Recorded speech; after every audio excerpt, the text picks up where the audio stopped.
Okay guys, based on this photo of this butt right here, you already know what stock I'm talking about today. It's not Lululemon, but it's Aritzia, if you can tell by this logo. I love this brand so much. It's proven really well to me.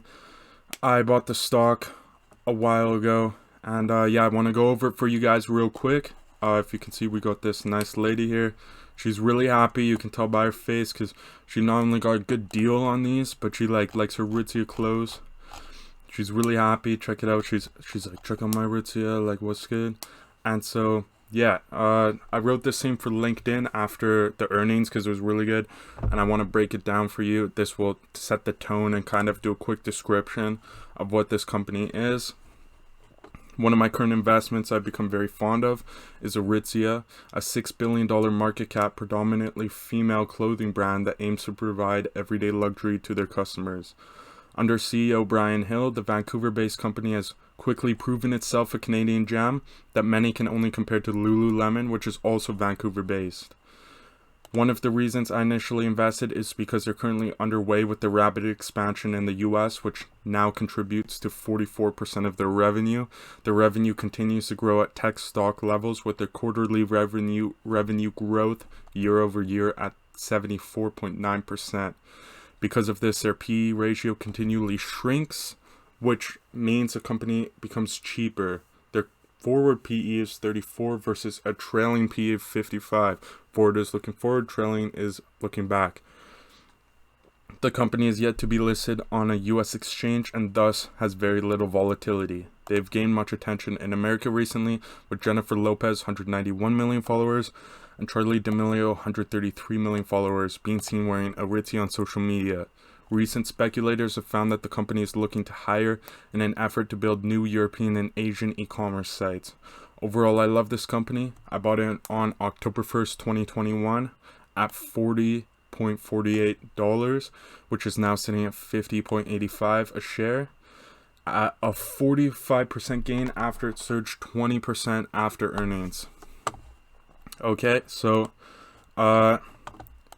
here's their store. This is on Bloor Street in Toronto, and basically any expensive street with the high fashion and like really good stores, like the expensive ones, Aritzia is at. So Bloor Street, Toronto, St. Catherine Street, Montreal, Robson Street, Vancouver, Flatiron, Hudson Yard, and Soho in New York, and lots of LA and other places.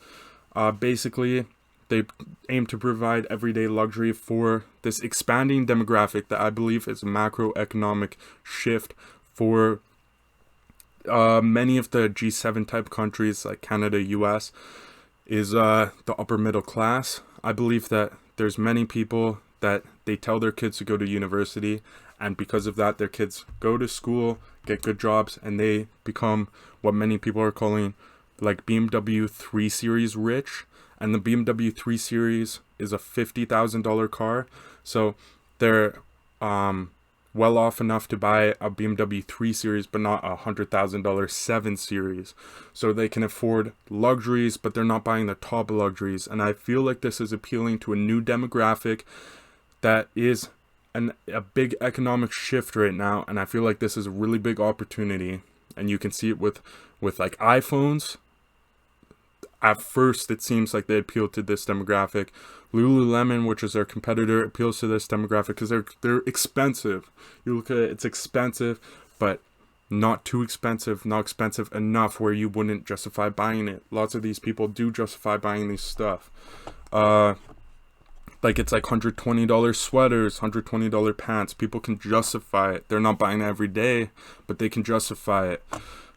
They own Wilfred, Super Puff, TNA, Sunday Best, Babaton, and then this new one, Reigning Champ, which is a male one, a male brand, which shows that they're expanding into the male demographic.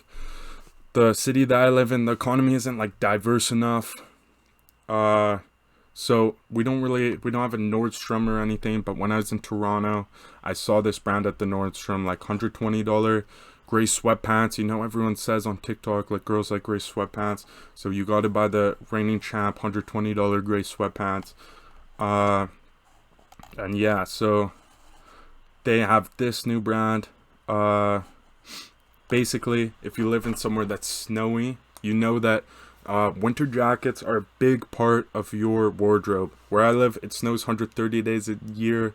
Toronto, it snows 60 days a year. Probably someplace like New York probably snows equally, and then places like Seattle and Vancouver are really rainy. And man, it's so depressing. I want to get out of here. Snows 130 days a year. This sucks, man. It's so bad for your like mental health and stuff. But you know what it's good for? It's good for your wardrobe, because people will buy more expensive jackets because it's such a significant part of their wardrobe. Canada Goose is doing very well. People in New York, Toronto, everywhere, people are buying it up. People love it. In China, it's doing really good too. Super Puff is not as expensive. Canada Goose is $1,000. Super Puff is $250 to $350, which is priced like a North Face, but it has more status than a North Face, I believe. So, if their main target demographic is like 20-year-old women, which are in like school, they're probably working at a restaurant. They can make this in a week or two, so it's affordable for them. Look at this. It's like, this is like quirky and kind of, I feel like it's self-aware, but look, she's wearing this suit with these Crocs. Kind of weird, but like girls right now find like the Crocs like funny and entertaining, so I feel like this appeals to the demographic. And one thing that they do, I know this Afterpay right here, one thing that they do is they'll go in, if they like one thing, they'll buy every single color. They'll buy every single color if they like it. And they have sweatpants, sweaters, everything. Look, kind of crazy. They buy every color. They got this lady with nice eyes on here. But yeah, right here it shows their e-commerce is doing really good. They hired 400 people for distribution center for holidays at $21 per hour. That's pretty good rate for what it is. Here, meet Kevin. Someone slipped it in an interview with him. If you're not from America, you know how crazy it is for a non-American company to start to enter into the American economy. It's crazy because that's a big lead. That's a biggest market. That's a big boys that's in America. And this guy slipped it in. Here, I'll show you real quick. It's a very hard time to be a social arb trader like I am, because even if you nail one piece of information on a stock, you know, big market moves are going to take you down. Now, that said, I don't know if you're watching the show, man, but we nailed Aritzia earnings a couple weeks ago. Dude, really? Good for you, man. That was our biggest call of the quarter. It's a Canadian apparel retailer, and really, wow, you know, not many people follow the stock. Probably one of the biggest TikTok apparel stories of the quarter. You can't go on TikTok without seeing Aritzia being propped up by every other girl. So really proud of that one, and it held up even in this market. But honestly, there's not. Okay, so he slipped it in. It looks like it brushed past him, but people are noticing Aritzia, even though like it's not that popular right now. Its stock twits had 1,000 followers. The community you see, it's like actually real community. You see the same characters over and over again, and everyone's trying to progress the stock. Here, let me show you the celebrities. Jennifer Lopez, cozy morning in my Super Puff. Thank you, Aritzia. She loves it. She loves her Super Puff. Nearly 200 million followers. Right here we got Natalie from David Dobrik. Check that logo, TNA. She's got the TNA winter jacket. Meghan Markle. I didn't even notice she's wearing Aritzia. $185 dress. It's a purple one. Kendall Jenner is out here looking like an absolute stalker, man. She's looking like a freaking weirdo. I would not want to go within 200 meters of her. But she's wearing the Aritzia, so it's all good because she's making Aritzia money. And see, she took many photos, I guess, because she's like putting it on. That is like a weird way to put it on, if I'm being honest with you. That is not how I put on my jacket because it just seems inefficient. It seems weird. But she looks like a complete weirdo. She looks kind of like a giraffe in this photo. Then look at this. I was watching this video about these soldiers defending the Ukrainian border against Russians attacking. He's got a javelin in here in his hand. Look at this though. How important are weapons like these? Look at this. Your army. The reporter is wearing TNA Aritzia jacket. She knows, like, she probably is like Kevlar inside of the puff thing. Like, she knows, she's like, the Aritzia jacket is gonna protect her from the Russian bullets, okay? You know, like, she's got the Aritzia, she brought it to Ukraine. Now, the Ukraine people know it. They're like, man, there's, like, risk of a war, but we have to wear Aritzia because we have to stunt on the Russians. Russians don't have this level of, like, drip, okay? Russians are jealous when they see this Aritzia. Like, this is crazy, man. This guy's, like, probably gonna go buy his own. No wonder people like this. Their stores are awesome. So, first, they have this weird, they have Super World, which is for Super Puffs. And this is in LA and New York, I believe. LA is a weird location because they don't get snow, they don't get rain. But maybe people are like going on an airplane somewhere else. So they have this Super Puff store only for Super Puffs in LA. It might be like plus 40 degrees Celsius, but people are still stunting with their Super Puffs. They've got other locations here.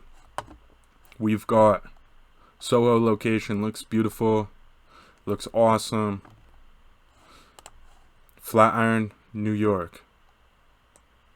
Awesome store. It looks good. I'm happy. Hudson Yard, top tier place, new place. Is residence, office towers, and a mall. Is all the top tier stores. It is crazy. It is the newest place in New York. It's awesome. I want to go back there ASAP. But I'm not trying to get Omicron, and if I get Omicron, then I have to send the hotel and lose a lot of money. So I'm waiting till these restrictions are done, but I have that money saved. And you better bet I'm gonna go check out this store, okay? They got it at Hudson Yard. I love Hudson Yards, New York. It's a really good place.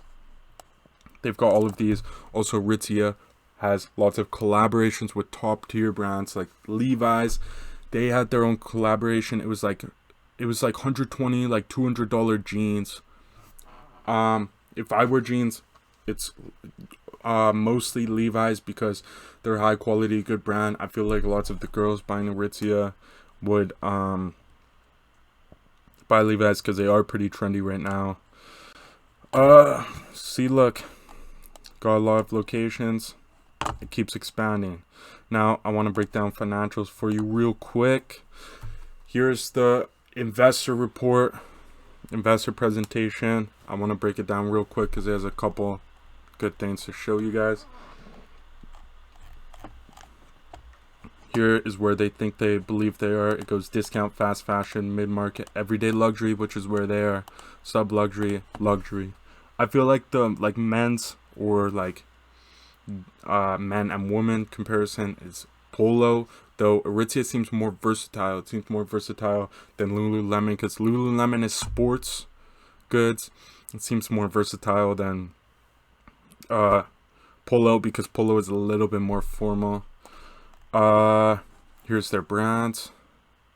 Wilfred, when I was in Toronto, they had a flagship store. I was really surprised to see that. So it had nothing else. It just had Wilfred.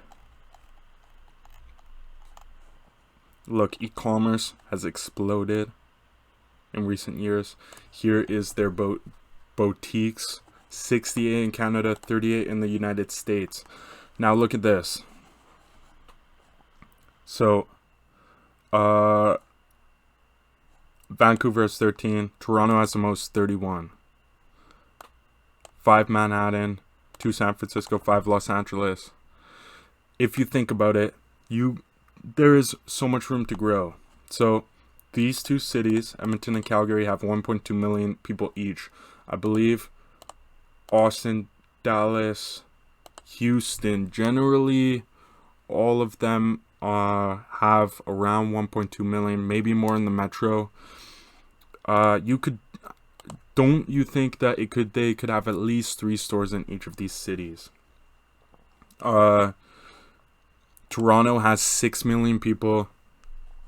New York has 8 million, 20 people metro.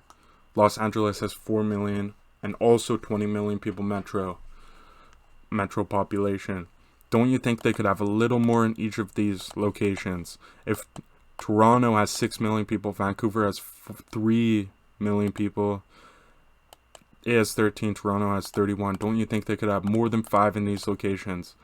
Seattle, San Francisco, Chicago. I think all of these places could have much more boutiques. I think there is a lot of room to grow, and if they're going to Europe and Asia as well.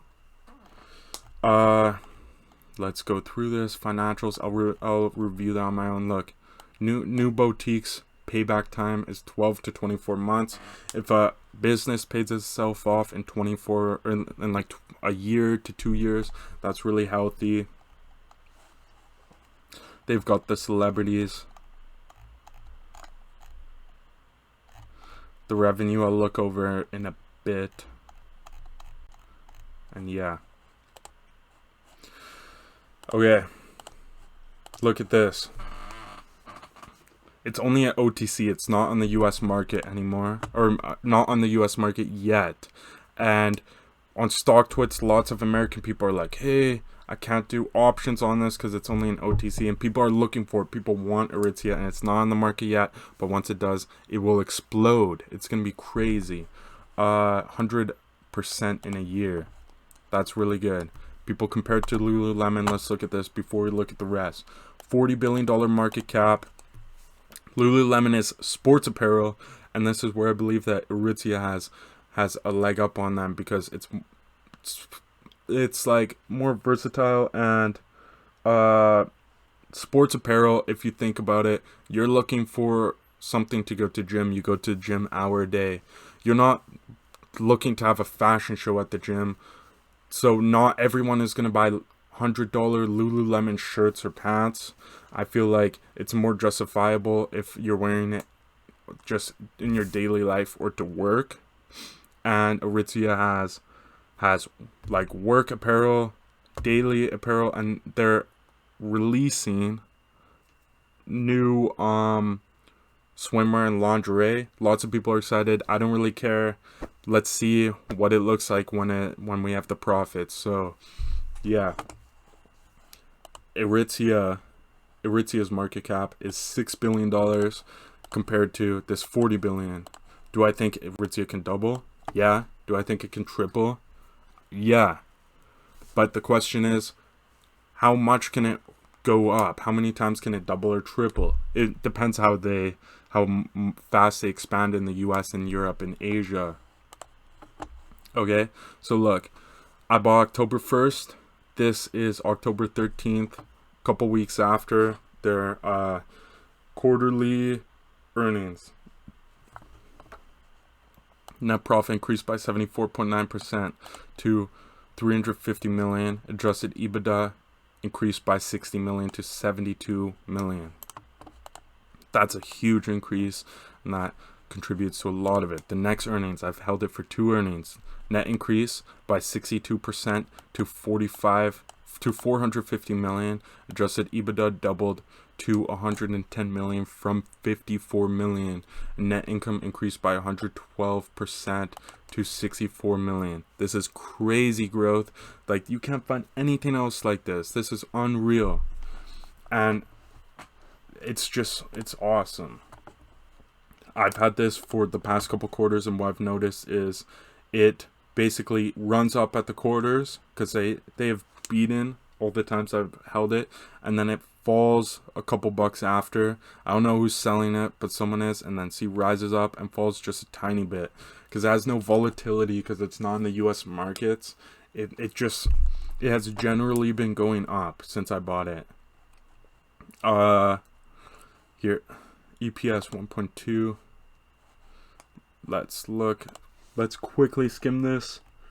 Vancouver. Okay, first quarter I bought this based on his shares that he held. Brian Hill, the CEO, had become a billionaire based on the amount of shares that he held. And it seems like he only gets paid in stock, or he just holds it because he only gets paid $8,000 a year, whereas COO gets paid $1.1 million. 4,500 employees. The institutional holdings is kind of crazy. Fidelity, less than 2%, $71 million. It's nothing crazy. Like, these guys are new. They're popping off. Let's look at this analysis. It's almost nearly a strong buy. Most people think between 60 and 70. I think it could be more too. Outperform. I don't think it's that many analysts. And don't listen to me, by the way, because I'm not Goldman Sachs analyst or anything. This is just for entertainment. Stats before we do financials. Trailing P, which is looking back. Forward P, looking forward. Forward P is a lot cheaper than its trailing P. Think about the difference between that. Might not necessarily be worth 48, but that's a big difference between them. It's shown that they've been getting stronger. Anything else here? Price of sales isn't too crazy, isn't too good. Financials real quick. Operating income and loss. You can see how it's increasing. Net income increasing. 131 million, 138 million, I mean. Okay. Total current assets is 350 million. 300, yeah. And increased over this time quite a lot. Total assets increased over this time quite a lot to 1.1 billion. Total current liabilities 250 million compared to 355 million assets. And then total liabilities 780 million compared to 1.1 billion assets. So it's nothing crazy. They're healthy. And then, yeah, we got stock. Stock basically fills in the gap. And then on their investor presentation showed they had cash flow. 355 million gives them some money to grow the brand. See, we got beats, constant beats. And yeah, they're getting healthier. And they're opening up their stores again because COVID shut them all down. You know how it's been. So yeah, I love this brand so much. I think it will continue to do really well. I am very excited to see where this goes in the future. I wish I bought in heavier. I didn't buy in that heavy. And yeah, I hope you guys could take away a lot from this. And yeah, thank you.